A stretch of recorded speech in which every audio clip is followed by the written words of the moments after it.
Hello students, how are you? I hope you all are fine and doing your study regularly at your home. You all know that we have completed chapter number 6. Now today we are going to start chapter 7. This is conservation of plants and animals. Means संरक्षण किसका? Plants और animals का.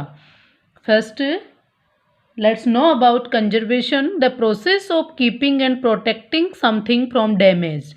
वह process या वह प्रक्रिया जिसके द्वारा किसी भी चीज़ को की सुरक्षा की जाती है या उसको डैमेज होने से बचाया जा सकता है, वह प्रोसेस कहलाती है कंजर्वेशन. किसी भी चीज़ को बचाना या किसी भी चीज़ का संरक्षण करना. Okay, now first topic is biosphere, the part of the earth in which living organism exist which supports life. पृथ्वी का वह पार्ट जिसमें लिविंग ऑर्गेनिज्म रहते हो, मीन्स जिनमें लाइफ होती है, जो अपने आप ग्रोथ करते हैं, बढ़ते हैं, रिप्रोडक्शन होता है जिनमें. ठीक है, ये सारे लिविंग ऑर्गेनिज्म होते हैं. We have already discussed in our previous classes about living organism. Okay, तो वह पार्ट जिसमें लिविंग ऑर्गेनिज्म पाए जाते हैं कहलाता है biosphere. It includes land surface, atmosphere and water bodies. इसमें लैंड सरफेस भी आ सकता है, एटमॉस्फेयर भी आ सकता है एंड वाटर बॉडीज़ भी आ सकती है. ठीक है, ज़मीन पे भी पाए जाते हैं लिविंग ऑर्गेनिज्म, एटमॉस्फेयर में भी होते हैं और वाटर बॉडीज़ में भी पाए जाते हैं. ओके, तो बायोस्फीयर में कोई सा भी सरफेस आ सकता है, पृथ्वी का कोई सा भी हिस्सा आ सकता है जहाँ पे लिविंग ऑर्गेनिज्म रहते हो. Understood? Let's know about wild animals, wild plants and wild life. आगे चैप्टर स्टार्ट करने से पहले हम इन तीनों वर्ड्स का मीन्स पता होना चाहिए. कौन वाइल्ड एनिमल्स मीन्स क्या होता है, वाइल्ड प्लांट्स मीन्स क्या होता है, वाइल्ड लाइफ मीन्स क्या होता है. Okay, let's first discuss about wild animals. The animals living in the natural environment called wild animals. जितने भी एनिमल्स है जो नेचुरल एनवायरमेंट में रहते हैं कहलाते हैं वाइल्ड एनिमल्स. जैसे कि फॉरेस्ट वगैरह में रहते हैं, जो अपने आप ग्रोथ करते हैं, मीन्स अपने आप सर्वाइव करते हैं, किसी भी बाहरी की या किसी भी बाहरी ऑब्जेक्ट की उन्हें ज़रूरत नहीं होती है. Okay, and second next topic wild plants. The plants growing in the natural environment on their own called wild animals. जितने भी प्लांट्स होते हैं जो अपने आप उग जाते हैं, ठीक है, उन्हें किसी भी बाहरी सपोर्ट की आवश्यकता नहीं होती है. The wild animals and are not domesticated by man. आदमी द्वारा ये नहीं पाले जाते हैं. The plants growing in the natural environment और their own are called wild animals. The wild plants. The wild plants are not cultivated by man. Okay, आदमी द्वारा ना ही उगाए जाते हैं, ना ही उनकी केयर की जाती है, वो अपने आप बड़े होते हैं या अपने आप सर्वाइव करते हैं. Okay, next topic wildlife. All the animals and plants which are found naturally in the forest and other natural habitats.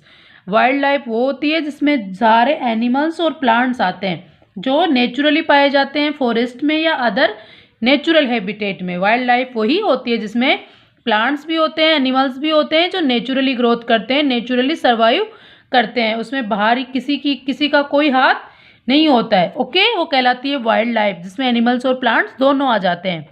Is it clear? Now let's discuss about biodiversity. Means what is meant by biodiversity. Okay, the variety of organism, plants भी हो सकते हैं, animals भी हो सकते हैं, micro organism भी हो सकते हैं, found in a particular area और हैबिटेट. वह उनकी वेराइटी, ऑर्गेनिज्म की वेराइटी जिसमें प्लांट्स, एनिमल्स और माइक्रो ऑर्गेनिज्म आते हैं एक पर्टिकुलर एरिया पे. ठीक है, एक पर्टिकुलर एरिया, जैसे मान लो अपना स्कूल आईपीएस है, खेजड़ावास है, तो यहाँ पे पाए जाने वाले सारे plants, animals and micro organism क्या क्या कहलाएंगे? यहाँ की बायोडाइवर्सिटी. Okay, understood everybody? इसमें सारे लिविंग ऑर्गेनिज्म होते हैं. ठीक है, एक पर्टिकुलर एरिया के सारे लिविंग ऑर्गेनिज्म. ओके बेटा, next topic is ecosystem. It is a system which includes all the living organism, plants, animals and micro organism of an area and the physical environment, soil, air and water in which they live. ठीक है, biodiversity में only living organism थे, लेकिन ecosystem में एक particular area के living organism के साथ साथ क्या, फिजिकल एनवायरनमेंट भी, ठीक है, वहाँ की सोइल, वहाँ की मिट्टी है ना, वहाँ की एयर, वहाँ का वाटर, ये सारी चीज़ें एक पर्टिकुलर एरिया की कहलाती है वहाँ का ecosystem. Is it clear? Okay, now next topic is deforestation. Cutting down of trees of the forest on a large scale is called deforestation. पेड़ों का बहुत अधिक मात्रा में काटा जाना, एक बड़ी मात्रा में पेड़ों का कटना कहलाता है डिफोरेस्टेशन।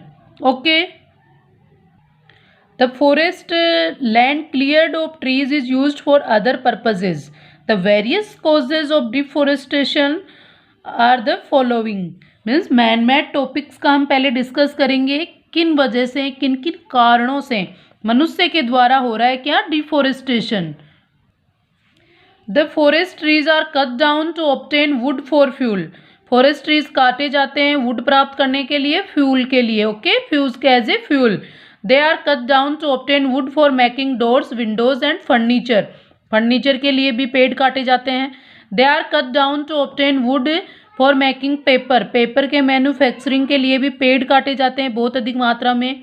वुड पल्प का यूज़ किया जाता है ना पेपर बनाने में। Okay, the two obtain more agricultural land for cultivation of crops.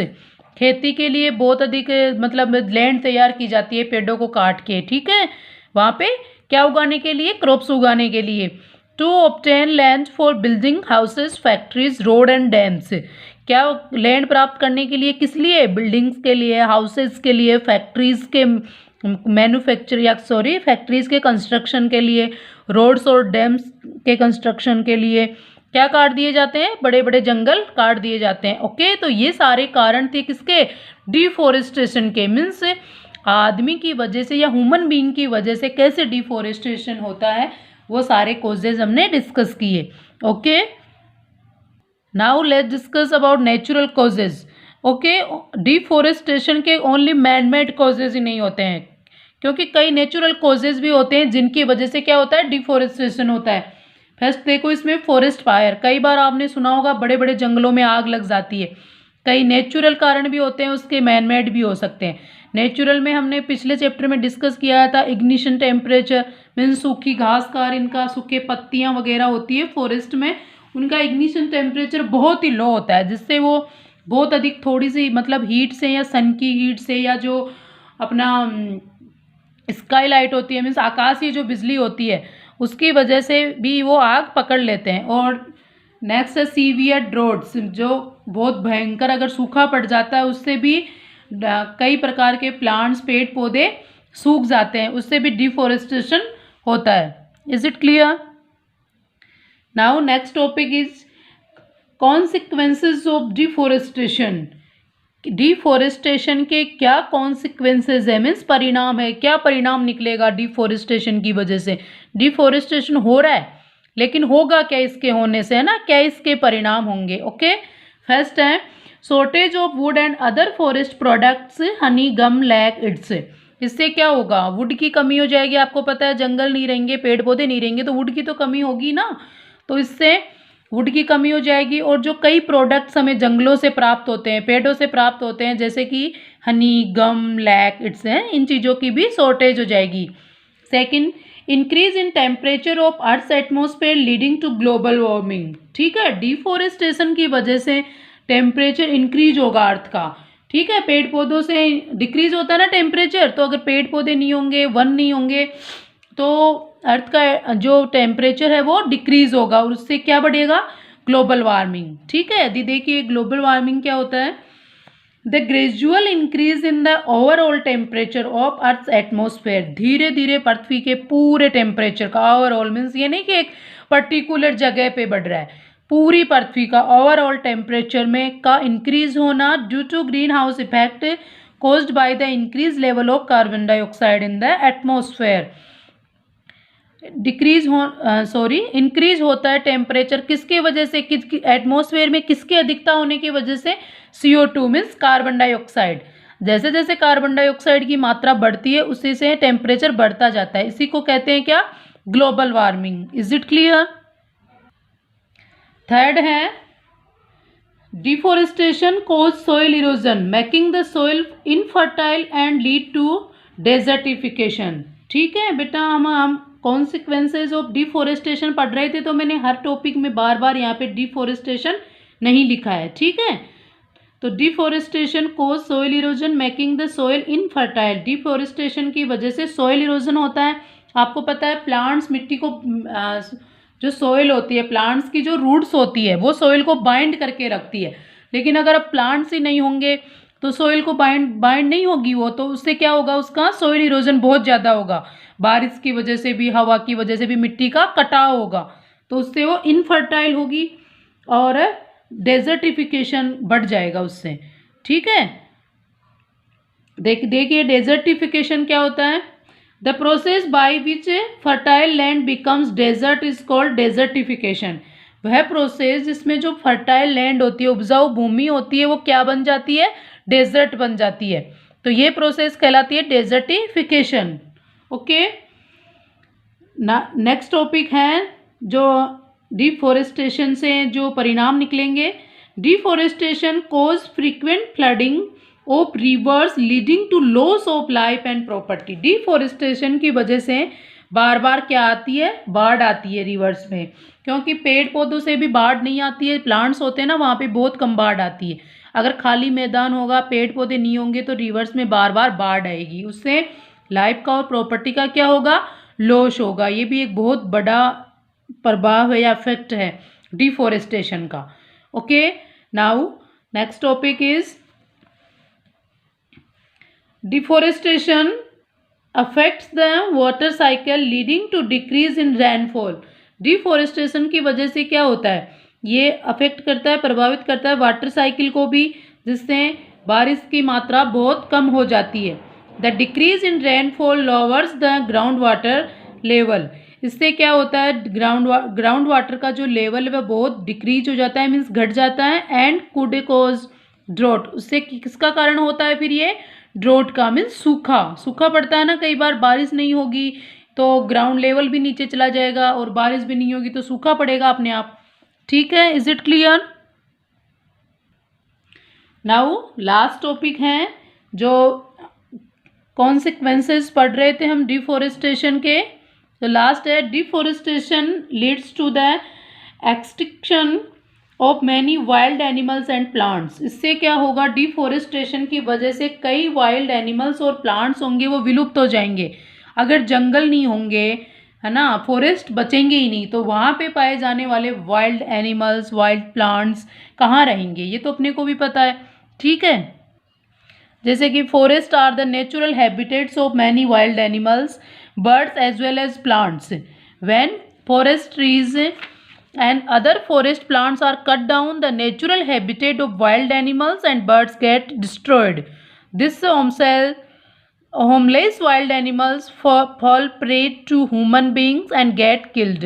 अगर फॉरेस्ट नहीं होंगे तो कहाँ रहेंगी वाइल्ड लाइफ। ठीक है, वाइल्ड एनिमल्स, वाइल्ड प्लांट्स कहाँ रहेंगे, वो नहीं रह पाएंगे ना, तो वो भी सारे एक्सटिंक्शन हो जाएगा उनका भी, मीन्स वो भी सारे विलुप्त हो जाएंगे, वाइल्ड लाइफ भी नहीं बचेगी अगर फॉरेस्ट नहीं होंगे तो। ठीक है, हमने कॉन्सिक्वेंसेस देखा, उसमें डिफोरेस्टेशन के कॉन्सिक्वेंसेस एक बार रिवाइज करते हैं हम। Shortage of would, increase of temperature causes global warming, ठीक है, desertification, flooding, decrease in rainfall, and last the extinction of many wild animals and plants, means wild life का विलुप्त हो जाना। ठीक है, I think enough for today. So watch video carefully, make proper notes and learn all notes. Okay beta, thanks and have a wonderful day.